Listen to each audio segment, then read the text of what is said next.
Assalamualaikum warahmatullahi wabarakatuh. Alhamdulillahirrabbilalamin. Wassalatu wassalamu ala asrafil anbiya'i wal mursalin wa ala alihi wa ashabihi rasulillahi ajmain. Baik, kali ini kami akan menjelaskan presentasi yang telah kami buat tentang laporan survei bullying. Bullying merupakan fenomena yang masih ramai diperbincangkan di Indonesia. Bullying adalah tindakan agresif, baik secara fisik maupun verbal, yang dilakukan oleh individu yang menyebabkan kerugian pada orang lain, yang biasanya dilakukan secara berulang-ulang dari waktu ke waktu, dan terjadi di antara individu yang hubungannya dicirikan oleh ketidakseimbangan kekuasaan. Bullying juga dapat dikatakan sebagai masalah psikososial dengan menghina dan merendahkan orang lain secara berulang-ulang dengan dampak negatif terhadap pelaku dan korban bullying, di mana pelaku mempunyai kekuatan yang lebih dibandingkan korban. Biasanya tindak bullying dilakukan pada saat remaja, memasuki lingkungan baru baik di sekolah maupun di luar sekolah. Pola asuh orang tua yang tidak baik merupakan salah satu penyebab dari bullying. Pengaruh lingkungan sosial, seks bebas, biasanya merupakan dampak yang menyebabkan pelaku melakukan bullying. Bullying juga dapat memiliki dampak bagi korban, bukan hanya sakit fisik, juga korban juga bisa mengalami gangguan psikis. Baiklah, selanjutnya metode analisis data. Untuk mengetahui penelitian survei terhadap tindakan bullying, digunakan metode analisis deskriptif dengan pendekatan kuantitatif. Metode deskriptif di kuantitatif merupakan metode penelitian yang digunakan untuk menggambarkan masalah saat ini dengan bentuk penelitian berupa angka-angka yang memiliki makna. Tempat dan waktu penelitian. Laporan penelitian ini dilaksanakan pada Desember 2021. Laporan penelitian ini disusun berdasarkan hasil survei yang dibagikan secara online. Kita akan membahas mengenai karakteristik responden. Nah, di tabel sebelah kiri ada responden berdasarkan jenis kelamin. Yang pertama, jenis kelamin perempuan yang berjumlah 57 orang dengan hasil persentase 51,4%. Dan yang kedua itu berjenis kelamin laki-laki dengan jumlah responden 53 orang dan hasil persentase 48,6%. Nah, di tabel sebelah kanan ada tabel yang berdasarkan usia, rentan usia. Dari rentan usia 10 sampai 20 tahun ada responden yang berjumlah 56 orang dan hasil persentase 50,9%.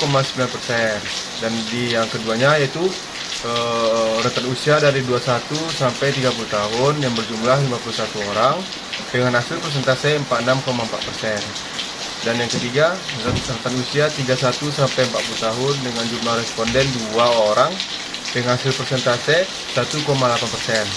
Dan yang terakhir yaitu 41 sampai 50 tahun dengan jumlah responden 1 orang dan hasil persentase 0,9%. Nah, selanjutnya kita akan membahas mengenai hasil persentase tanggapan responden. Tanggapan responden dari pertanyaan apakah kamu sering mendengar tentang kasus bullying? Selama ini hanya 6 responden yang menyatakan tidak pernah sama sekali, 15 responden yang menyatakan tidak pernah, 23 responden yang menyatakan sering, 19 responden yang menyatakan cukup sering, 47 responden yang menyatakan sangat sering. Nah, dari data di samping dapat disimpulkan bahwa orang-orang banyak mendengar kasus bullying dengan persentase 42,7%. Baiklah, berikutnya yaitu tanggapan responden dari pertanyaan, apakah kamu setuju dengan adanya hukuman bagi pelaku bullying? Selama ini, hanya 1 responden yang menyatakan sangat tidak setuju dengan persentase 0,9%. 1 responden yang menyatakan tidak setuju dengan persentase 0,9%, 8 responden yang menyatakan cukup setuju dengan persentase 7,3%, 15 responden menyatakan setuju dengan persentase 13,6%, dan 85 responden menyatakan sangat setuju dengan persentase 77,3%. Dari data di samping, dapat disimpulkan bahwa orang-orang sangat setuju jika pelaku diberi hukuman dengan persentase 77,3% dari 100%. Baiklah, berikutnya yaitu tanggapan responden dari pertanyaan, apakah menurutmu bullying tersebut mempengaruhi psikis dari korbannya? Selama ini, hanya satu responden yang menyatakan sangat tidak mempengaruhi dengan persentase 0,9%. Satu responden menyatakan tidak mempengaruhi dengan persentase 0,9%. 0 responden menyatakan cukup mempengaruhi dengan persentase 0%, dan 7 responden menyatakan mempengaruhi dengan persentase 6,4%, dan 101 responden menyatakan sangat mempengaruhi dengan persentase 91,8%.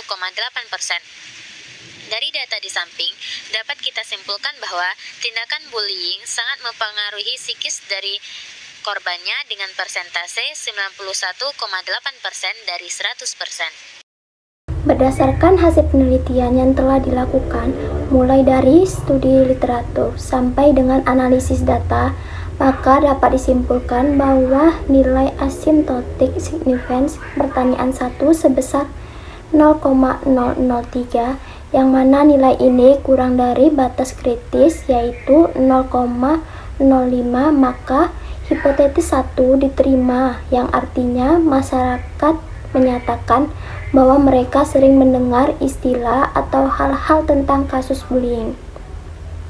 Sedangkan nilai asymptotic significance pertanyaan nomor 6 sebesar 0,680, yang mana nilai ini lebih dari batas kritis yaitu 0,05. Maka hipotesis 2 ditolak, yang artinya masyarakat beropini bahwa mereka tidak setuju apabila para pelaku bullying sampai diberikan hukuman. Menurut mereka, kasus ini bukanlah hal yang besar dan masih bisa diselesaikan secara kekeluargaan. Dan nilai asymptotic significance pertanyaan nomor 8 sebesar 0,234, yang mana nilai ini lebih dari batas kritis yaitu 0,05, maka hipotesis 3 ditolak, yang artinya masyarakat beropini bahwa kasus bullying bukanlah hal besar yang dapat mempengaruhi psikologis korban. Seperti kita ketahui, bullying bukanlah suatu hal yang baik. Dampak-dampak berbahaya bullying dapat mempengaruhi psikis dan psikologis si korban bullying. Berdasarkan hasil survei kami, 9 dari 10 orang berkata bahwa bullying sangat mempengaruhi keadaan psikis dan psikologis mereka.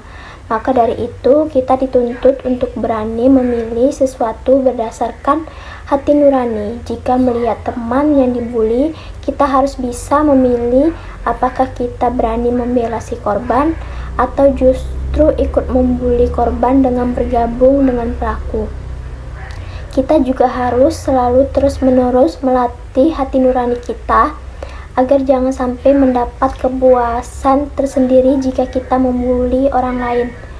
Orang tua dan guru juga bisa menjadi keluh kesah kita jika kita memiliki masalah. Mereka siap mendengarkan masalah kita dan membantu kita mencari solusi yang tepat. Jadi, berhenti melampiaskan masalah dengan membuli orang lain, karena dengan membuli orang lain tidak akan membuat kita keren, dan juga coba mulai belajar menghargai orang lain.